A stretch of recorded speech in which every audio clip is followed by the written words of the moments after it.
দেখো অনেক মজার একটা ম্যাথ আমরা নিয়ে হাজির হলাম। এটাকে ক্যালকুলেটর দিয়ে আমরা সমাধান করব। তবে এটা সমাধান করার আগে তোমাকে একটু বুঝতে হবে। কি বুঝতে হবে?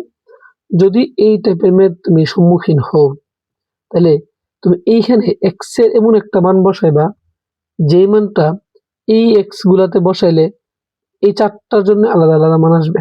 ব্যাপারটা হচ্ছে এমন, আমি যদি এখানে এক্স এর মান 2 বসাই, তাহলে 2 টু দি পাওয়ার 15 দিলে অনেক বড় একটা মান আসবে। এক্স এর মান 2 বসাইলে এটা সমান না। আবার এখানে বসাইলে এই যে 15 রুট ওভার এক্স, এইটাও সমান না। 1 তো তুমি বুঝোই। তাহলে এমন একটা মান বসাবো যেন এক্স এর মানটা বসাইলে একটাতেও কি আসে না, সমান আসে না।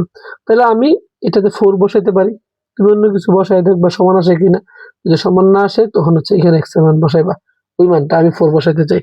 এখানে কি বলছে 15 না, তাহলে তুমি হচ্ছে শিফটে চাপ দিয়ে এই রুটে চাপ দাও। তাহলে এখান থেকে 3টাকে কেটে দাও, কাটলে হচ্ছে কত আসে 15। তারপর আসো এক্স এর মান কত ধরছি আমরা, 2 ধরছি না, 2 টু দি পাওয়ার কত 10, এটা একটা। আবার রুট ওভার আসো, আবার রুট ওভার কত আমাদের এক্স টু দি পাওয়ার 8, তার মানে 2 টু দি পাওয়ার কত 8, এটা গেল।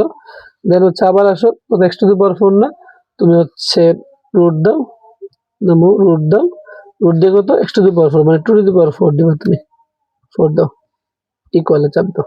দেখো 2 আসছে কিনা বলো। আমি যে এক্স এর মান 2 ধরছিলাম, আমি এখানে বসানোর পর কি আসছে 2 আসছে না, আনসারটা কত হবে খ।